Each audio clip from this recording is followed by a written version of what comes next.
Welcome you all in the super 20 technical series MCQ. ये हमारी 5th video है और आज की इस वीडियो में हम डिस्कस करने वाले हैं वर्क पावर एंड एनर्जी को।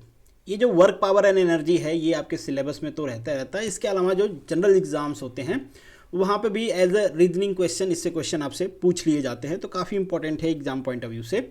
यहाँ पे कुछ मैं 20 क्वेश्चन डिस्कस करूँगा। मैं ट्राई करूँगा कि डिफरेंट फंडामेंटल को यहाँ पे मैं इंक्लूड कर पाऊँ। डिटेल में डिस्कस करेंगे। ऑलरेडी इससे पहले मैंने एक लेक्चर इस पे बनाया हुआ है बेसिक फंडामेंटल का। अगर आपने वो नहीं देखा है तो लिंक आपको मिल जाएगा उसका इसके लास्ट में, वो भी आप देख सकते हो और अच्छा रहेगा कि आप उसको पहले देखें। अगर आप चैनल पे नए हो तो आप मुझे टेलीग्राम पे फॉलो कर सकते हो। यहाँ पे आपको जो भी लेक्चर्स मैं बनाता हूँ उसकी पीडीएफ आपको मिल जाएगी। आप ये ग्रुप भी ज्वाइन कर सकते हो जहाँ पे आप अपने खुद के क्वेश्चंस पूछ सकते हो, डाउट डिस्कस कर सकते हो। आप मुझे इंस्टाग्राम, फेसबुक और ट्विटर पे भी ज्वाइन कर सकते हो। तो चलिए शुरू करते हैं वीडियो को।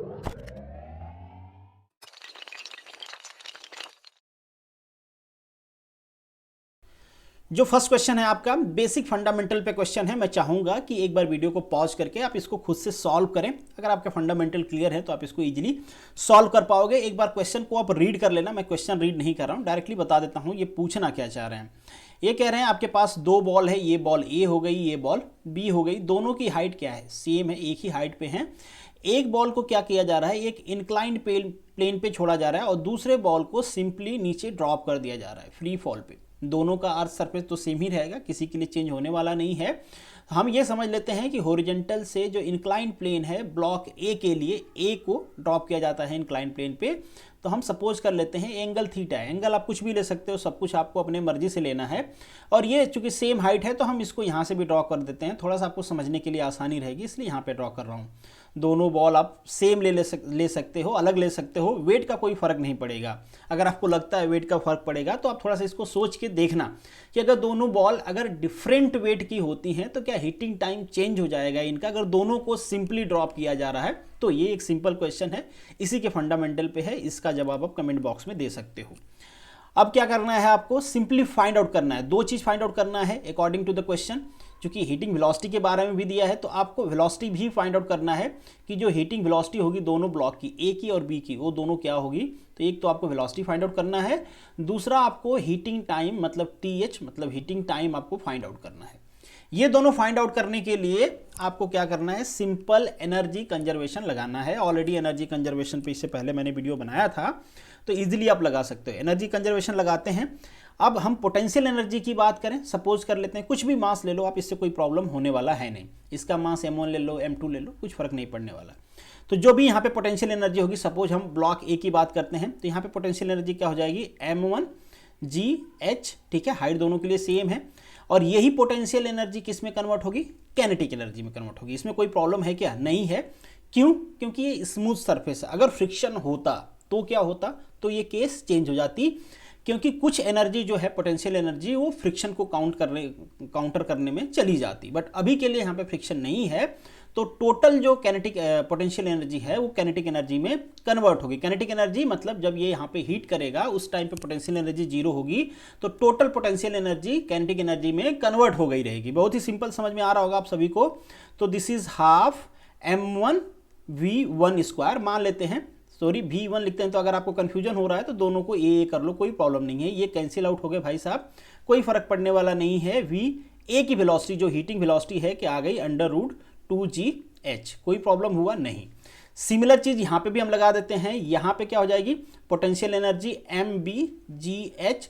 जी तो सबके लिए सेम ही है ना भाई, ये तो एक्सेलरेशन ड्यू टू ग्रेविटी है, कोई फर्क पड़ने वाला नहीं। हाइट दोनों की सेम दे रखे हैं। ठीक है, तो हाफ MB स्क्वायर। अगेन वीबी की वैल्यू क्या हो जाएगी भाई, वीबी की वैल्यू हो जाएगी √2GH। तो एक चीज तो आप देख रहे हो कि दोनों की जो हीटिंग वेलोसिटी है वो सेम है, बट हीटिंग वेलोसिटी के बारे में केवल एक ही ऑप्शन में दिया गया है, वो है ऑप्शन बी, और जिसमें हायर की बात की गई है। तो हीटिंग वेलोसिटी सेम है, एक चीज आपने फाइंड आउट कर लिया। अगर ये ऑप्शन में होता तो वो भी सही होता।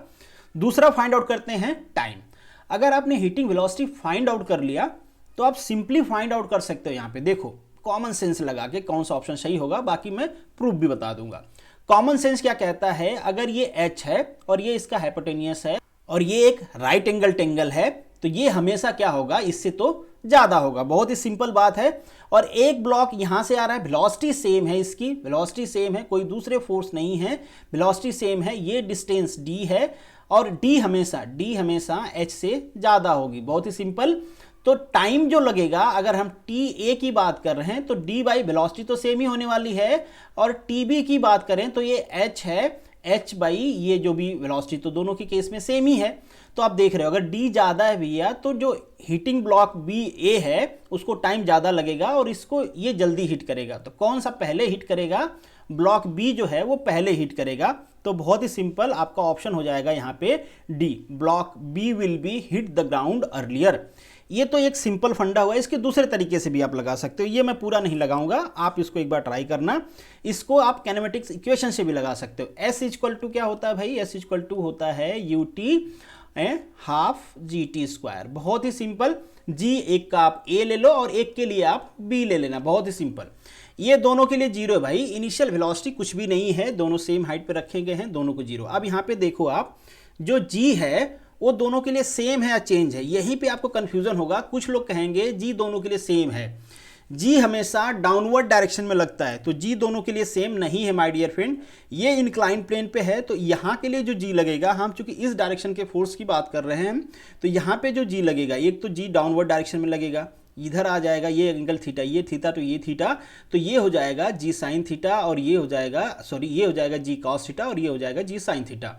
तो मतलब इस डायरेक्शन में जो जी की वैल्यू है वो जी साइन थीटा है। आपको जी नहीं लेना है तो ये गलती नहीं करना है। बट बी के केस में ये सिंपल जी रहेगा और ए के केस में ये हो जाएगा जी साइन थीटा।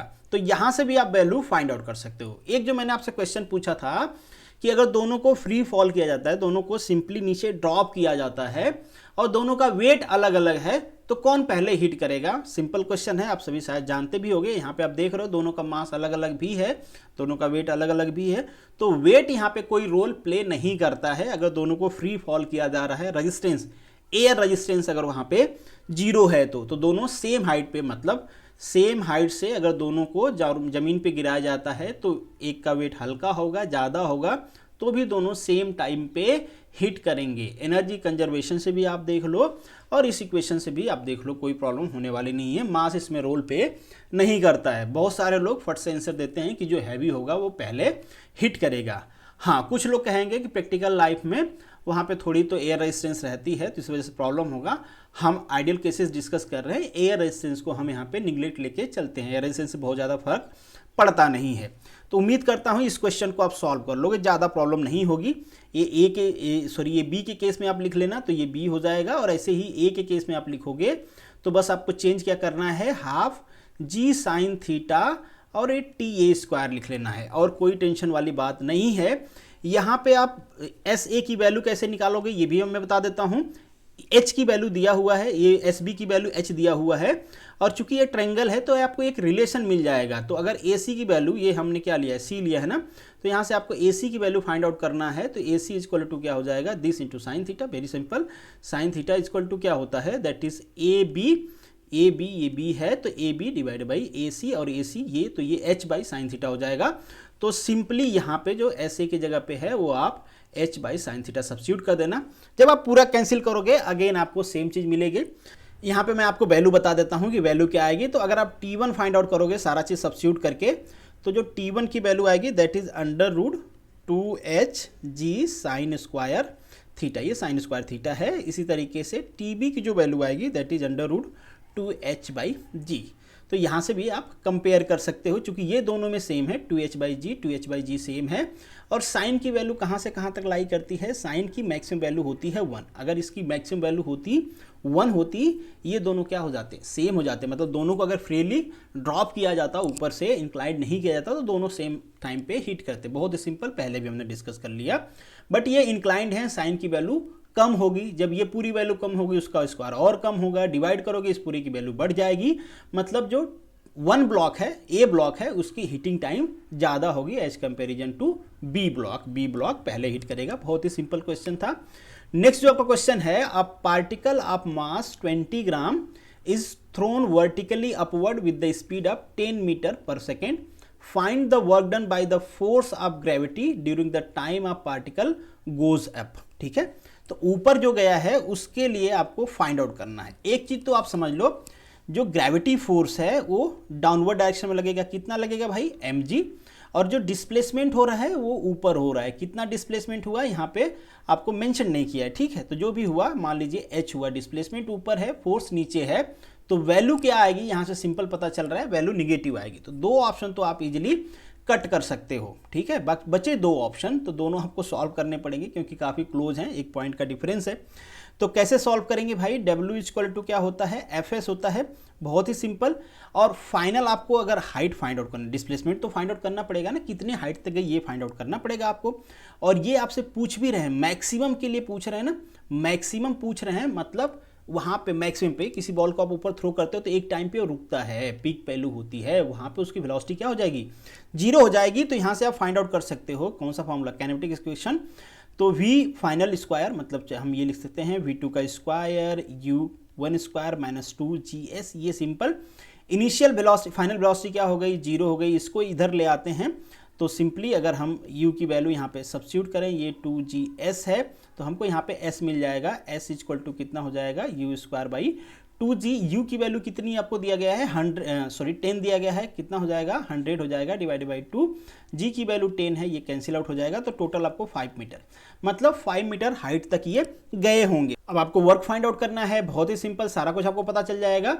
तो वर्क कितना हो जाएगा, फोर्स कितना है, mg है, m की वैल्यू आपको दिया गया है 20, 10 टू द पावर -3 लिख लो। सबको SI यूनिट में कन्वर्ट करने की आदत डालो, नहीं तो आपसे गलती हो जाएगी। mg की वैल्यू 10 हो जाएगी और mgh, ठीक है, h की वैल्यू आपने फाइंड आउट कर ली है, कितना हो जाएगी 5। तो सिंपल ये 100, ये 10,000 हो जाएगा, तो ये हो जाएगा 1.0 जूल, और माइनस तो आएगा ही क्योंकि फोर्स और ये दोनों अपोजिट डायरेक्शन में हैं। आप चाहो तो FS cos थीटा भी लगा सकते हो। एंगल क्या होगा भाई, 180 डिग्री, वेरी सिंपल। तो किसी तरीके से आप कर सकते हो, अंडरस्टैंडिंग से कर सकते हो, फॉर्मूले से भी कर सकते हो। नेक्स्ट जो आपका क्वेश्चन है, अगेन ये क्वेश्चन थोड़ा सा बड़ा है, आपको इसको सॉल्व करना है, मैं बता दूंगा आपको कैसे सॉल्व करना है, थोड़ा सा प्रैक्टिस करना है। गेट एग्जाम 2019 में पूछा गया है।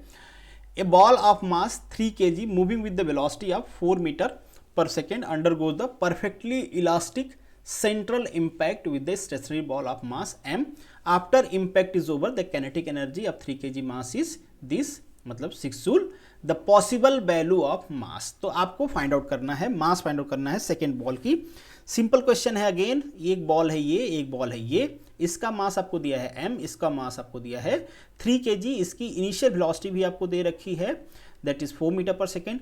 फाइनल वेलोसिटी अगर नहीं दे रखी है तो फाइनल काइनेटिक एनर्जी दे रखी है। वेलोसिटी आप इजीली फाइंड आउट कर सकते हो, कैसे फाइंड आउट कर सकते हो, काइनेटिक एनर्जी आपको दे रखी है तो हाफ m की वैल्यू कितनी है 3, और v स्क्वायर तो हम मान लेते हैं इसकी इनिशियल वेलोसिटी u1 है, फाइनल वेलोसिटी v1 है, ये ब्लॉक 2 है, इनिशियल वेलोसिटी u2 है, फाइनल वेलोसिटी v2 है। ये सिंपल सारे क्वेश्चन है, इसलिए मैं थोड़ा सा जल्दी जा रहा हूँ।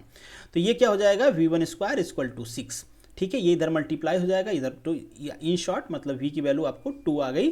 तो यहाँ पे आपको फाइनल वेलोसिटी भी मिल गई, इसकी भी कोई टेंशन नहीं है। फाइनल वेलोसिटी स्ट्राइक करने के बाद ये कितना हो जाएगी, 2 metre per second.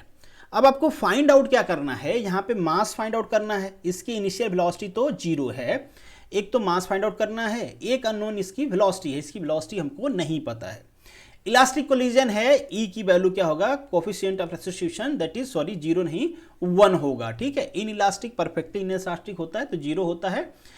Coefficient of restitution की वैल्यू क्या होती है, 0 से 1 के बीच में वेरी करती रहती है। ये होते क्या है भाई, ई इक्वल टू होता है, आप सभी को पता भी होगा, relative velocity after collision divided by relative velocity before the collision. इन दोनों का रेशियो होता है जिसे हम ई कहते हैं, ठीक है। अब इसकी वैल्यू भी आपसे कभी कभी पूछा जाता है कि इन इलास्टिक की ई की वैल्यू क्या होती है, इलास्टिक की क्या होती है। सिंपल चीज़ें हैं, आपको याद रखना है। अब चूंकि यहाँ पे आपको 2 अननोन है तो 2 आपके पास फॉर्मूले हैं, एक तो मोमेंटम कंजर्वेशन का फॉर्मूला है, एक काइनेटिक एनर्जी। अब चूंकि ये परफेक्टली इलास्टिक कोलिजन है तो यहाँ पे काइनेटिक एनर्जी का कोई लॉस होगा नहीं, लीनियर मोमेंटम कंजर्व रहेगा। तो यही दोनों हमको फॉर्मूला बस यहाँ पे अप्लाई कर देना है। पहला फॉर्मूला हाफ, इसका मास हमको ऑलरेडी दिया है, चलो m1 ले लेते हैं, कोई प्रॉब्लम नहीं है। तो हाफ m1, इनिशियल वेलोसिटी कितनी है भाई, u1 square plus half initial, मतलब पूरी इनिशियल वेलोसिटी, इसकी पूरा सिस्टम है, ये दोनों मिलके पूरे एक सिस्टम है। तो हाफ m2, इसका हमने वैल्यू ले लिया 2 ले लिया, या m दिया हुआ है तो आप m भी ले सकते हो, कोई प्रॉब्लम वाली बात नहीं है, मैचिंग के लिए मैंने ले लिया। तो इसकी इनिशियल वेलोसिटी क्या है, u2 है, तो ये स्क्वायर हो जाएगी, u2 square is equal to half m1 v1 square. Final velocity आपको दोनों पता है, हाफ m2 और ये फाइनल वेलोसिटी क्या है v2 स्क्वायर। वेरी सिंपल, इसकी वैल्यू आपको पता है, इसकी वैल्यू ऑलरेडी आप जानते हो 0 है, क्योंकि स्टार्टिंग में जो सेकेंड ब्लॉक था वो क्या था, स्टेशनरी था, और इसकी वैल्यू ऑलरेडी आपको पता है। तो यहाँ से आपको एक रिलेशन मिल जाएगा। तो एक तो आपके पास ये रिलेशन हो गया, दूसरा रिलेशन आपको कैसे मिलेगा, दूसरा रिलेशन में आपको मोमेंटम कंजर्व कर देना है। दूसरे इक्वेशन में आपको क्या करना है, मोमेंटम कंजर्व कर देना है। ये एक इक्वेशन है, इसको आप सॉल्व कर लेना, एक रिलेशन मिल जाएगा, बहुत ही सिंपल है। दूसरा आपको मोमेंटम कंजर्व कर देना है, तो m1 u1 लीनियर मोमेंटम की हम बात कर रहे हैं, प्लस m2 u2, ठीक है। ये u1 इसकी वेलोसिटी है और u1 इनिशियल वेलोसिटी, दोनों की हम बात कर रहे हैं, is equal to m1 final velocity कितनी है फर्स्ट ब्लॉक की v1 प्लस m2 इस वाले ब्लॉक की हम बात कर रहे हैं, तो इसकी फाइनल वेलोसिटी है v2, सॉरी स्क्वायर नहीं है। तो अगेन ये वाली तो 0 है और ये सारी चीज़ें आपको पता है, इसकी इनिशियल और फाइनल पता है, तो एक इक्वेशन आपको यहाँ से मिल जाएगा। दो इक्वेशन, दो अननोन, तो आप वेलोसिटी मास दोनों फाइंड आउट कर सकते हो। होप शो कि आप इसको सॉल्व करोगे तो आंसर जो आपका होगा वो बी आएगा।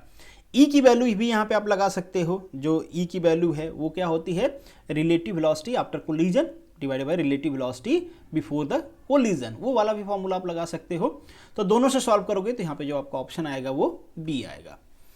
नेक्स्ट जो आपका क्वेश्चन है, the wheel of the moving car, किसी कार की जो व्हील है अगर वो मूव कर रही है तो उसके पास कौन कौन सी एनर्जी होगी भाई, बहुत ही सिंपल है, kinetic energy of the translation and rotational, both, बहुत ही सिंपल, एक ट्रांसलेशन की होगी, एक रोटेशन की कैनेटिक एनर्जी होगी, यही दोनों होगी। तो यहाँ पे ऑप्शन होगा डी। जो क्वेश्चन नंबर 5 है, ये देखो कॉमन सेंस का क्वेश्चन है, ईएस एग्जाम 2017 में पूछा गया है, बट आजकल ये सारे एग्जाम में इस टाइप के क्वेश्चंस पूछे जाते हैं। तो सिंपल है, ये कह रहे हैं कि किसी रुके हुए एस्केलेटर पे अगर कोई लड़का चलता है तो उसको 90 सेकेंड लगते हैं ऊपर जाने में। डेफिनेटली आपको पता है कुछ इस तरीके से सीढ़ियाँ लगी होती हैं, ये मूवेबल सीढ़ी है और ये इसकी हाइट है, तो यहाँ से चलना चालू करता है और ये रुका हुआ है तो इसको 90 सेकेंड लगते हैं। और जब लड़का रुका हुआ है, ये सीढ़ी चल रही है, उस टाइम पे इसको 60 सेकेंड लगता है। अब आपसे पूछ रहा है कि अगर दोनों चलते हैं तो कितना टाइम लगेगा। बहुत ही सिंपल, लेट एज्यूम दैट कि ये डिस्टेंस जो यहाँ से लेके यहाँ तक चलना है इसको, अगर हम लड़के की स्पीड की बात करें तो स्पीड क्या हो जाएगी, v of boy is equal to d, कितना टाइम में ट्रेवल किया 90। इसी तरीके से अगर हम सीढ़ी की स्पीड की बात करें कि वो किस स्पीड से चल रही है, तो v of s is equal to, again same distance cover कर रही है, कितना 60 में। अब दोनों चल रहे हैं भाई, जब दोनों चल रहे हैं तो दोनों की स्पीड ऐड हो जाएगी, डिस्टेंस कितना सेम है, टाइम आपको फाइंड आउट करना है। वेलोसिटी क्या हो जाएगी भाई, मान लेते हैं अब दोनों की वेलोसिटी मिलके v हो गई, तो हम ऐड कर देते हैं d by 90 plus d by 60। बहुत ही सिंपल सा क्वेश्चन था ये। इज इक्वल टू डिस्टेंस, इनको कितना ट्रेवल करना है सेम, कितना टाइम लगेगा, ये d से d कैंसिल आउट हो गए। यहाँ से जब फाइंड आउट करोगे तो आपको t की वैल्यू आ जाएगी 36 सेकेंड। बहुत ही सिंपल। मूव करते हैं नेक्स्ट क्वेश्चन पे। If a particle in the static equilibrium, then the work done by the system of force acting on the particle is zero। भैया साइंस कहता है या फिजिक्स कहता है कि अगर आपने कुछ किया ही नहीं, कुछ किया मतलब वहाँ पे डिस्प्लेसमेंट हुआ ही नहीं, तो आप चाहे कितना भी फोर्स लगा लो उसको वर्क नहीं माना जाएगा। ऑलरेडी इससे पहले वाले वीडियो में मैंने बताया था आपको। नेक्स्ट जो क्वेश्चन है, a man weight is 900 newton. ये क्लाइंब करते हैं एक स्टेयरकेस को जिसकी हाइट कितना है 15 मीटर है 30 सेकेंड में। तो आपसे पूछ रहे हैं कि कितना पावर कंज्यूम होगा, बेचारे कितना थकेंगे, ठीक है। तो बहुत ही सिंपल क्वेश्चन है, आपको P इक्वल टू पता है W बाई T होता है और W कितना होता है, फोर्स इंटू डिस्प्लेसमेंट, ठीक है। इनका वेट कितना है भाई 90, ये अपने वेट को लेके चढ़ रहे हैं ना, तो बहुत ही सिंपल, फोर्स हो जाएगा वो 90 900 मल्टीप्लाई, कितना हाइट इन्होंने कवर किया 15, कितने टाइम में कवर किया इन्होंने 30 सेकेंड में, तो ये कैंसिल आउट हो जाएगा। तो यहाँ से आपको जो वैल्यू मिलेगी 450 वाट। तो यहाँ पे जो आपका ऑप्शन हो जाएगा वो डी हो जाएगा। जो नेक्स्ट क्वेश्चन है आपका, द यूनिट ऑफ एनर्जी। आप सभी को पता है वर्क और एनर्जी या किसी भी टाइप की एनर्जी हो, सबकी यूनिट सेम ही होती है, यूनिट होती है इनकी जूल। नेक्स्ट जो आपका क्वेश्चन है, two steel ball of 2 kg and 4 kg mass respectively are pressed on the two end of the spring for the placed on the smooth surface when release the smaller ball move with the acceleration of 2 metre per second the simultaneous acceleration of the bigger block. बहुत ही simple है भाई। देखिए force आप सभी को पता है F इक्वल टू क्या होता है, m ये होता है, ठीक है। यहाँ पे ब्लॉक का मास दिया गया है और स्प्रिंग दोनों के लिए सेम है, तो स्प्रिंग तो दोनों के केस में सेम फोर्स लगाएगी। अगर फोर्स सेम है दोनों पे, देने पे सेम फोर्स लग रहे हैं, तो हम यहाँ पे लिख सकते हैं M1A1 इज इक्वल टू, क्योंकि फोर्स सेम है तो M2A2, बहुत ही सिंपल। तो ये वैल्यू आपको दिया गया है, स्टार्टिंग में 2 kg का है और इसका एक्सेलरेशन कितना था 2, दूसरा 4 kg का है, एक्सेलरेशन A2 ले लेते हैं, तो एक्सेलरेशन कितना आ जाएगा 1 मीटर पर सेकेंड स्क्वायर। तो यहाँ पे आपका ऑप्शन बी हो जाएगा। नेक्स्ट जो आपका क्वेश्चन है, a ball of weight 100 newton is tight with the smooth wall और cord making angle 30 degree with the wall, the tension in the cord. बहुत ही सिंपल क्वेश्चन है, अगेन इसको आप इजीली कर सकते हो। हम कह रहे हैं भाई ये एक स्मूथ ले लेते हैं थोड़ा सा सिचुएशन, ये आपकी एक वॉल है स्मूथ वॉल, यहाँ से किसी बॉल को आप अटैच कर देते हो, तो ये एक बॉल अटैच हो गई, ठीक है, सेंटर से। इस तरीके से आप चाहो तो मिला सकते हो, नहीं चाहो तो कोई प्रॉब्लम वाली बात है नहीं। ये एंगल कितना है 30 है, ये एंगल कितना हो जाएगा 60 हो जाएगा, बहुत ही सिंपल। ये एंगल 90 है, ठीक है। नीचे क्या लग रहा होगा भाई, इसका वेट लग रहा होगा mg। अगर इसमें हम टेंशन t मान लेते हैं तो इस साइड टेंशन क्या लगेगा t cos थीटा, और ऊपर को जो टेंशन लगेगा वो लगेगा t sin थीटा। आपसे टेंशन पूछा है, आप कोई सा भी ले लो, हम ले लेते हैं t sin 60 is equal to mg। mg की वैल्यू आपको दिया गया है 100, तो यहाँ पे t की वैल्यू हो जाएगी 100 डिवाइड बाई 60 की वैल्यू होती है √3/2, ये ऊपर चला जाएगा, दैट इज 200 डिवाइड बाई √3। तो ये आपका ऑप्शन हो जाएगा बी। सिंपल सा क्वेश्चन था। नेक्स्ट जो आपका क्वेश्चन है, a block of 500 is to move upward for the displacement. ये देखो, ये क्वेश्चन मैंने पोस्ट किया था और मैक्सिमम लोगों ने गलत किया है। आप टेलीग्राम पे देख सकते हो, आज का ही ये पोस्ट है, क्विज था। मैक्सिमम लोगों ने गलत किया है, क्योंकि जो यूथ कंपटीशन की बुक है वहाँ से ये क्वेश्चन मैंने लिया था, बट मैंने इसमें स्लाइट मॉडिफिकेशन किया है। अब एक मॉडिफिकेशन की वजह से आप सभी लोगों ने आंसर गलत किया है। वैसे तो एग्जाम में ऐसा मॉडिफिकेशन नहीं करते हैं लोग, डायरेक्टली कॉपी पेस्ट कर देते हैं कि रिस्क कौन ले, बट मैंने आपके फंडामेंटल टेस्ट करने के लिए यहाँ पे सिंपली थोड़ा सा मॉडिफिकेशन कर दिया है। मॉडिफिकेशन में क्या है, जो आपके बुक में क्वेश्चन है यहाँ पे डिस्टेंस दिया हुआ था, मैंने डिस्टेंस को डिस्प्लेसमेंट कर दिया, उस वजह से मैक्सिमम लोगों ने क्वेश्चन को गलत किया है। अगर आपको लगता है कि आपने ध्यान से नहीं पढ़ा है फिर भी आप सॉल्व कर सकते हो, तो एक बार इस वीडियो को पॉज करिए और सॉल्व करने की कोशिश करिए कि सिचुएशन क्या चेंज होगी। अब हम इस क्वेश्चन के आगे मूव करते हैं और इसकी कंडीशन भी मैं आपको बताऊंगा कि इसमें क्या क्या चेंजेज हो सकते हैं। मेरे जैसे लोग पेपर बनाएंगे तो क्या क्या चेंजेस कर सकते हैं। अब यहाँ पे ये आपको हाइट दिया गया है, ये डिस्प्लेसमेंट दिया गया, displacement of 1.6 metre on the incline plane, जो कि बुक में क्वेश्चन है वहाँ पे डिस्टेंस ऑफ 1.6 मीटर दिया गया। बाकी सारा डाटा एज इट इज है। The work done will be, आपसे पूछा गया है कि वर्क डन क्या होगा। अब आपको सिंपली फाइंड आउट करना है। सपोज कर लीजिए भाई साहब कि ये आपका एक इंक्लाइंड प्लेन है, एक ब्लॉक है जिसको आप ट्रेवल करवा रहे हो, कोई बात नहीं, आप यहाँ से लेके उसको यहाँ पे गए, हम एक ले लेते हैं, ये है और this is B and this is C, कोई प्रॉब्लम वाली बात नहीं है। अब प्रॉब्लम क्या है, देखो तीन कंडीशन यहाँ पे बनती हैं। एक तो मैंने डिस्प्लेसमेंट दे दिया, दूसरा यहाँ पे डिस्टेंस दिया गया रहेगा। तो क्वेश्चन क्या होगा, इस क्वेश्चन में आपको फ्रिक्शन दिया गया है। अगर फ्रिक्शन ना देके यहाँ पे सरफेस को बोल दिया जाए कि सरफेस स्मूथ है, उस कंडीशन में क्या होगा। तो ये सारी कंडीशन में क्वेश्चन आपसे पूछा जा सकता है। इसीलिए मैं कहता हूं कि क्वेश्चन को जब आप सॉल्व करो तो उसके फंडामेंटल को समझ के सॉल्व करो। तो इस क्वेश्चन में थोड़ा सा टाइम लगेगा, हम डिटेल में इसको देखेंगे। आपसे पूछ रहे हैं कि इतने ब्लॉक को अपवर्ड डायरेक्शन में मूव करके यहाँ पे लाया गया है और यहाँ पे देखो डिस्प्लेसमेंट है। डिस्प्लेसमेंट और डिस्टेंस में डिफरेंस क्या है। अगर ये कहता डिस्टेंस है तो हम सिंपली ये जो A to B है इसको 1.6 लिख देते, मगर यहाँ पे मेंशन क्या किया है, डिस्प्लेसमेंट किया है।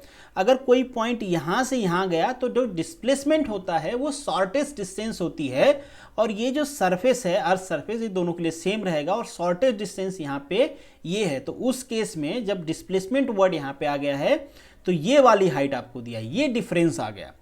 जब ध्यान से सुनो आप, जब डिस्टेंस दिया रहेगा तो आप ये हाइट को 1.6 मीटर लोगे, जब डिस्प्लेसमेंट दिया रहेगा तो आप इस हाइट को 1.6 मीटर लोगे। तो अगेन ये हाइट आपको फाइंड आउट करनी है, और ये हाइट आप इजीली फाइंड आउट कर सकते हो क्योंकि ये एंगल आपको दिया गया है। तो बस यही डिफरेंस था और इसी डिफरेंस में आप लोगों ने गलतियां किया है।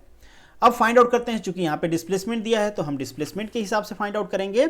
फोर्स आपको कैसे फाइंड आउट करना है, कोई ब्लॉक है कहीं पे आप ले लो, कितना फोर्स लग रहा है भाई, तो देखो सपोज कर लेते हैं, दो तरीके होते हैं, या तो आप फोर्स हॉरिजॉन्टल डायरेक्शन में लगा लो, उसके कंपोनेंट निकाल लो, ठीक है, या फिर आप फोर्स कह दो कि हम पैरेलल फोर्स लगा रहे हैं, इसको पैरेलल इस सरफेस के खींच रहे हैं अपवर्ड डायरेक्शन में, इसका वेट नीचे को लगेगा कितना mg, ये डायरेक्शन होगा, ये 45 होगा, और ये हो जाएगा mg cos थीटा, इस डायरेक्शन में लगेगा n, ठीक है, इस डायरेक्शन में लगेगा, दो फोर्स लगेंगे, एक तो ब्लॉक ऊपर मूव कर रहा है तो एक इसके वजह से रिलेटिव, चूंकि जहाँ पे रिलेटिव मोशन होता है वहाँ पे फ्रिक्शन आता है, तो एक तो यहाँ पे फ्रिक्शन फोर्स लगेगा, दूसरा लगेगा इसका mg कितना लगेगा, mg sin 45। थोड़ा सा लिखने में अगर प्रॉब्लम हो रहा होगा तो आप जो मैं बोल रहा हूँ उस पर ध्यान देना, कोई प्रॉब्लम नहीं। ये सारा चीज़ आपने कर लिया, अब आपको फाइंड आउट क्या करना है, f। अगर आपने f फाइंड आउट कर लिया कि इस डायरेक्शन में फोर्स कितना लग रहा है तो आप इजीली वर्क फाइंड आउट कर लोगे। तो यहाँ पे f की वैल्यू कितना है, f की वैल्यू इन दोनों के बराबर होगी, कौन से, फ्रिक्शन को और mg sin थीटा को। फ्रिक्शन मतलब mg sin थीटा की अगर आपको वैल्यू लिखनी है तो mg की वैल्यू दिया है 500, तो 500 हो जाएगा, और sin 45 की वैल्यू कितना होती है, √2 होती है, प्लस फ्रिक्शन है तो फ्रिक्शन कितना होता है म्यू n की वैल्यू कितना है यहाँ पे mg cos थीटा, तो यहाँ पे सिंपली आप लिख सकते हो फ्रिक्शन की वैल्यू म्यू की वैल्यू दिया है 25, और अगेन आपकी वैल्यू आ जाएगी 500, क्योंकि ये साइन हो या cos हो 45 है तो सेम ही रहने वाला है। तो ये आपका फोर्स आ गया। जब आप इसको सॉल्व करोगे तो f की वैल्यू आ जाएगी 500 divided by √2 multiply 1.25। Let equation number 1 ले लेते हैं इसको, हमको कोई प्रॉब्लम नहीं है, हमको फोर्स मिल गया। अब डिस्टेंस के हिसाब से हमको फाइंड आउट करना है। आपने गलती क्या है, जब ये डिस्टेंस दिया रहेगा तो आपका सिंपल जो वैल्यू आएगी, अगर ये डिस्टेंस यहाँ पे मेंशन है जो कि बुक में मेंशन है, तो आप सिंपली क्या करोगे 500 डिवाइडेड बाई √2 मल्टीप्लाई 1.5 मल्टीप्लाई 1.6, ठीक है। तो यहाँ से आपको सिंपल जब इसकी वैल्यू फाइंड आउट करोगे तो आपको जो वैल्यू मिलेगी, इसकी वैल्यू 2 हो जाती है, तो ये कट जाएगा 500 √2। मैक्सिमम लोगों ने यही किया और मुझे पता था कि आप लोग यही करोगे, इसीलिए मैंने यहाँ पे डिस्टेंस की जगह पे डिस्प्लेसमेंट मेंशन करके दे दिया।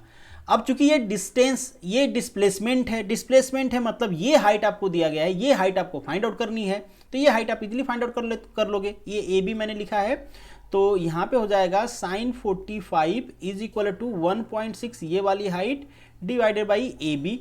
तो A B is equal to क्या हो जाएगा, that is 1.6 divided by sin 45। sin 45 की वैल्यू क्या होती है 1/√2, √2 ऊपर चला जाएगा तो 1.6 √2। Very simple. तो जो 1.6 था यहाँ पे, ये 1.6 के जगह पे 1.6 मल्टीप्लाई √2 भी हो जाएगा, √2 से √2 कैंसिल आउट हो जाएगा और इन दोनों का मल्टीप्लिकेशन 2 होगा। उस केस में जो आपका वर्क होगा, सॉरी ये मैंने फोर्स लिखा हुआ है तो ये फोर्स नहीं है, एग्जैक्टली गलती हुई है, तो ये वर्क हो जाएगा आपका। ये वर्क की वैल्यू क्या हो जाएगी आपकी 1000 हो जाएगी, जो कि आपके फर्स्ट ऑप्शन में है, ये आपने गलती किया था।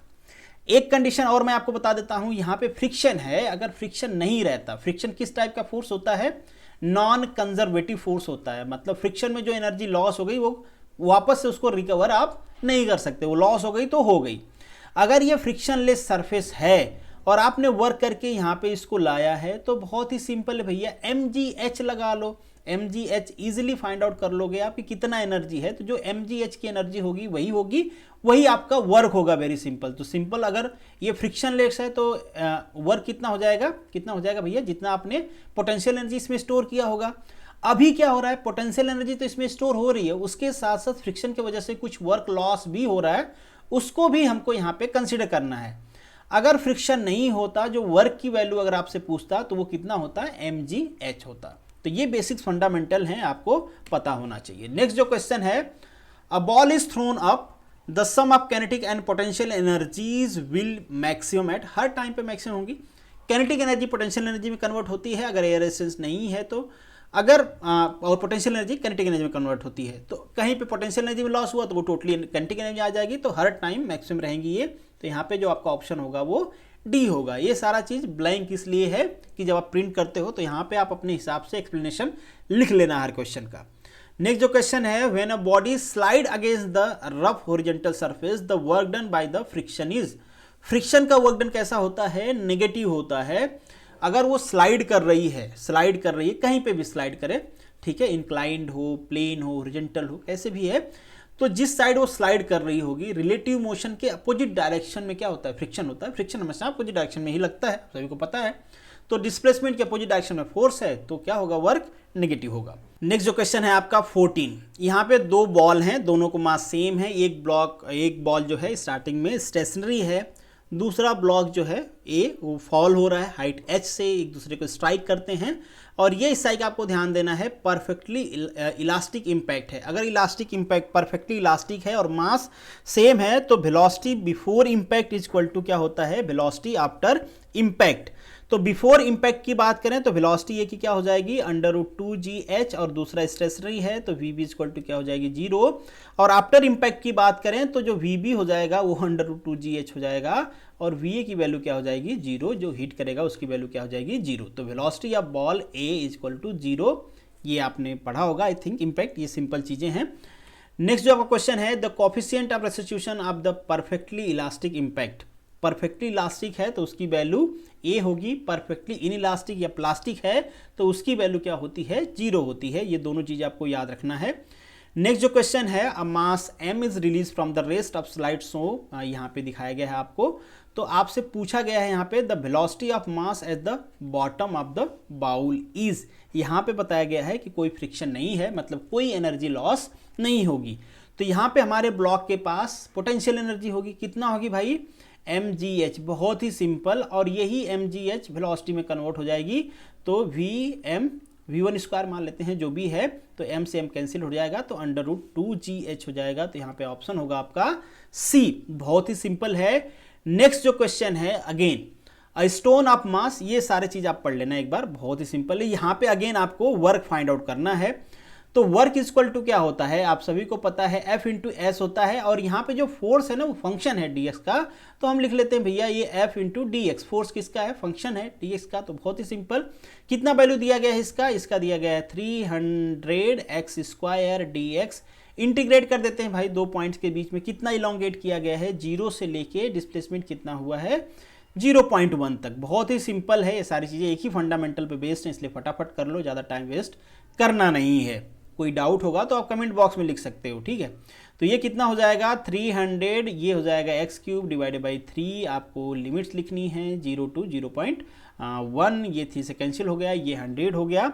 तो सिंपल, इसको आप सॉल्व करोगे तो आपकी वैल्यू आ जाएगी 0.1 जूल। तो यहाँ पे जो आपका ऑप्शन हो जाएगा वो बी करेक्ट हो जाएगा। नेक्स्ट जो आपका क्वेश्चन है, अगेन इतना सारा चीज़ें यहाँ पे लिखा गया है, इतनी सारी चीज़ें लिखी गई हैं, बट इतना मैं रीड नहीं करूँगा, आप इसको एक बार रीड कर लेना। अगेन सेम फंडामेंटल पे सारी चीज़ें हैं। कहा गया है कि कोई मोटर लगाया गया है, और ये देखो, आपने देखा भी होगा ना कि एक केज होती है, काउंटर वेट। आप जब लिफ्ट में बैठते हो, अगर देख पाओ तो अपोजिट साइड में आपने देखा होगा, तो वहाँ पे ब्लॉक्स रखे गए रहते हैं, तो उसी को कहा जाता है काउंटर वेट। और ये केस है जिसमें आप खड़े होते हो, ठीक है। दोनों का मास m दिया गया है। बहुत ही सिंपल, ये कहा गया है कि मान लीजिए मैक्सिमम वेलोसिटी के बाद अगर टाइम t में इसको स्टॉप करना है तो आपको कितने पावर की मोटर वहां पे लगानी पड़ेगी, वो आपको फाइंड आउट करना है। तो P इक्वल टू क्या होता है भाई, वर्क डिवाइडेड बाई टाइम। यही फॉर्मूला हम पढ़ते आ रहे हैं, हमारे पास तो एक ही फॉर्मूला है, दूसरा तो हम इन्वेंट करने जाएंगे नहीं। हमको फाइंड आउट क्या कर लेना है, वर्क। और हमको एनर्जी कंजर्वेशन का फॉर्मूला पता है भाई, क्या होता है, work equal to change into kinetic energy. हम चेंज इन काइनेटिक एनर्जी की बात क्यों कर रहे हैं भाई, क्योंकि जब इसकी वेलोसिटी v थी, मोटर को क्या करना है, टाइम t में उसको स्टॉप करना है, तो फाइनल वेलोसिटी क्या हो जाएगी, 0। तो फाइनल काइनेटिक एनर्जी क्या हो जाएगी, 0। इनिशियल काइनेटिक एनर्जी क्या हो जाएगी, हाफ mv²। m दिया है, वेलोसिटी v दिया है, पीक v²। अब ये भैया देखो, एक ब्लॉक को नहीं रोकेगी ना, मोटर का काम तो दोनों को रोकना है, तो दोनों के केस में काम करना पड़ेगा ना। ऐसा तो नहीं कर सकते कि इसको रोक दें और ये मूव करते रहें भाई साहब, और क्या हो जाए, आपकी रोप जो है वो ब्रेक हो जाए। अब इस पर लोड आ जाएगा ना, दोनों को रोकना है, ठीक है। तो दोनों को रोकना है तो दोनों के टाइम पे वर्क करना पड़ेगा, दोगुना हो जाएगा वर्क, तो ये कैंसिल आउट हो जाएंगे।